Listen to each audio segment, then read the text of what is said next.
ایک مسلمان کے اللہ تبارک و تعالیٰ پر جیسے عقائد ہیں، اسی طرح انبیاء علیہ السلام کے لیے بھی عقائد ہیں۔ قرآن پاک میں بھی اللہ تبارک و تعالیٰ نے ایمان والوں کی نشانیوں میں بیان فرمایا کہ وہ نبیوں کو مانتے ہیں۔ تو یہ ماننا کیسا ہے؟ کیا کیا ماننا ہوتا ہے؟ سب سے پہلی بات تو یہ ہے کہ انبیاء کرام علیہ السلام کو ماننا، یعنی تمام کے تمام انبیاء کرام علیہ السلام اللہ پاک کے برگزیدہ بندے ہیں، وہ برحق ہیں، اس بات کو تسلیم کرنا یہ ضروری ہے۔ کسی بھی نبی علیہ السلام کا انکار یہ کفر ہے، اور ایک نبی علیہ السلام کو جھٹلانے کا مطلب ہے کہ آپ نے تمام کے تمام انبیاء کرام علیہ السلام کو جھٹلایا، یعنی سب کا آپ نے انکار کر دیا، کسی کو بھی نہیں مانا۔ اور اس میں یہ ہے کہ جیسے انبیاء کرام علیہ السلام کی تعداد کے حوالے سے چونکہ احادیث طیبہ مختلف آئی ہیں، بعض میں 1,24,000 کا ذکر ہے تو بعض میں 2,24,000 کا ذکر ہے، اس لیے علماء نے یہاں یہ ارشاد فرمایا، ایک تو یہ قابل غور بات ہے کہ جو یہ نقطہ بیان کیا کہ ہم انبیاء کی تعداد کو متعین نہیں کر سکتے، یعنی خاص یہی تعداد تھی یہ نہیں کہہ سکتے۔ اس کی وجہ یہ بیان کی کہ اگر جیسے مثال کے طور پر ہمارے یہاں یوں کہا جاتا ہے کہ 1,24,000 پیغمبر، تو وجہ دیکھیں کتنی باریک بات ہے، کیسی دقیق بات ہے کہ اگر بالفرض 1,24,000 سے زیادہ انبیاء کرام علیہ السلام ہوئے تو نتیجہ یہ نکلے گا کہ آپ کسی نبی علیہ السلام کا انکار کرنے والے بن جائیں گے، یعنی آپ نے کسی ایک نبی علیہ السلام کو مانا نہیں، اور جس کا نتیجہ یہ نکلے گا کہ آپ سارے کے سارے انبیاء کرام علیہ السلام کا انکار کرنے والے ہو جائیں گے۔ اور اگر انبیاء کرام علیہ السلام کی تعداد اس سے کم ہو تو نتیجہ یہ نکلے گا کہ آپ اس شخص کو کہ جو نبی نہیں ہے اسے نبی بنا دیں گے، یہ بھی کفر ہے۔ تو اس لیے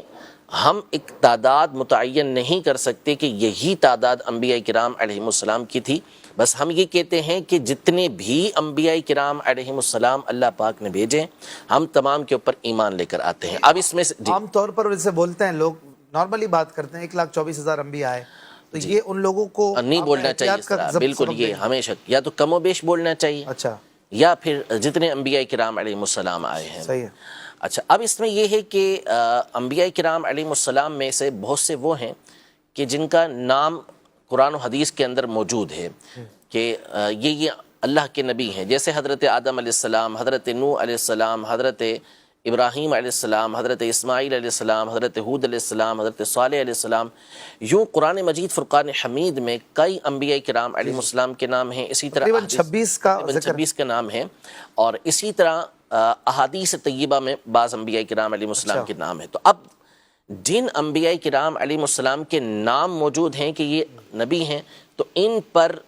ان کا متعین کر کے نبی ماننا ضروری ہے۔ جیسے سلیمان علیہ السلام کو نبی ماننا ضروری، موسیٰ علیہ السلام کو نبی ماننا ضروری، عیسیٰ علیہ السلام کو نبی ماننا ضروری، تو جن کے نام آئے ہوئے ہیں ان کو بطور نبی یہ تسلیم کرنا ضروری۔ اور اس کے علاوہ جو دیگر انبیاء کرام علیہ السلام ہیں ان کے اعتبار سے اجمالاً یہ عقیدہ رکھا جائے گا کہ جتنے بھی انبیاء کرام علیہ السلام ہیں وہ اللہ کے برگزیدہ بندے ہیں، ہم تمام کے اوپر ایمان لے کر آتے ہیں۔ صحیح۔ یہ انبیاء کرام علیہ السلام کے حوالے سے پہلی بات ہے۔ پھر دوسری بات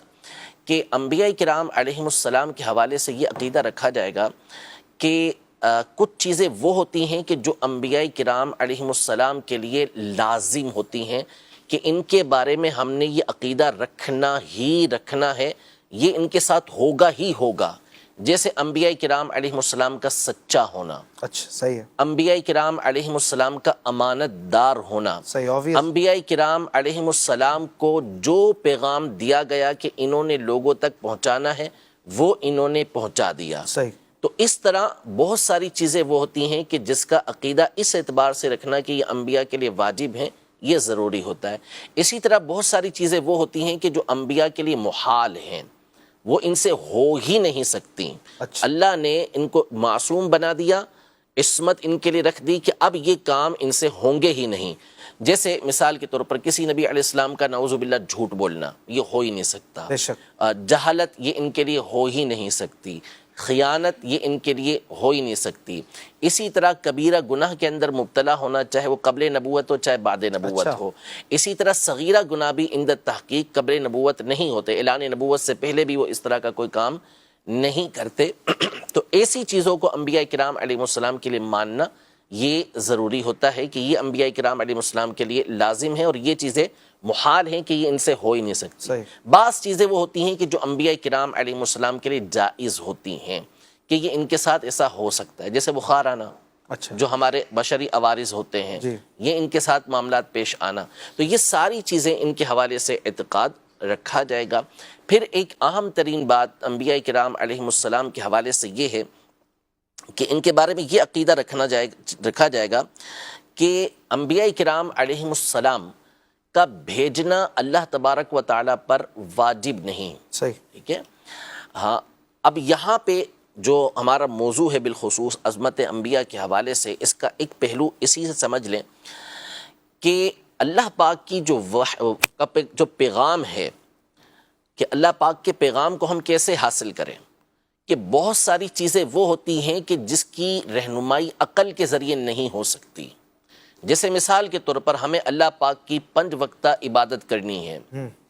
مخصوص وقت کے اندر مخصوص انداز میں ہم نے اللہ پاک کی عبادت کرنی ہے، نماز پڑھنی ہے، جی، ٹھیک ہے۔ اب نماز کا ایک طریقہ کار ہے کہ اس انداز میں ہم نے تکبیر تحریمہ کہنی ہے، اس انداز میں ہم نے رکوع کرنا ہے، اس انداز میں ہم نے سجدہ کرنا ہے،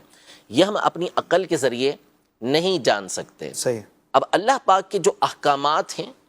ان کو ہر ایک عقل کے ذریعے جان نہیں سکتا، اور ہر ایک کے اندر یہ قوت و قدرت نہیں ہوتی کہ وہ اللہ پاک کے پیغام کو براہ راست لے سکے۔ تو اب درمیان میں اللہ پاک نے ایسی مخلوق پیدا فرمائی، ایسی عظمت والی ہستیاں پیدا فرمائی کہ جو اللہ پاک کے پیغام کو لیتی ہیں اور بندوں تک پہنچاتی ہیں۔ صحیح، تو اس کا واضح مطلب کیا ہوا کہ ان ہستیوں کا جو مقام اور مرتبہ ہے وہ دیگر لوگوں کے مقابلے میں بالا ہے، صحیح، کہ انہوں نے براہ راست اللہ پاک کے پیغامات کو لینا ہے اور مخلوق تک پہنچانا ہے۔ وہ اللہ اور بندے کے درمیان جو ہے وہ واسطہ ہیں، صحیح، ٹھیک ہے، ذریعہ ہیں، تو وہ ان سے برتر و بالا ہیں، اور ایسی ہستیوں کو انبیاء نبی علیہ السلام کہا جاتا ہے۔ تو نبی کہتے ہی اس بشر کو ہیں کہ جس پر اللہ پاک وحی نازل فرماتا ہے اور ان کو حکم ہوتا ہے کہ وہ لوگوں تک اس وحی کو پہنچائیں گے۔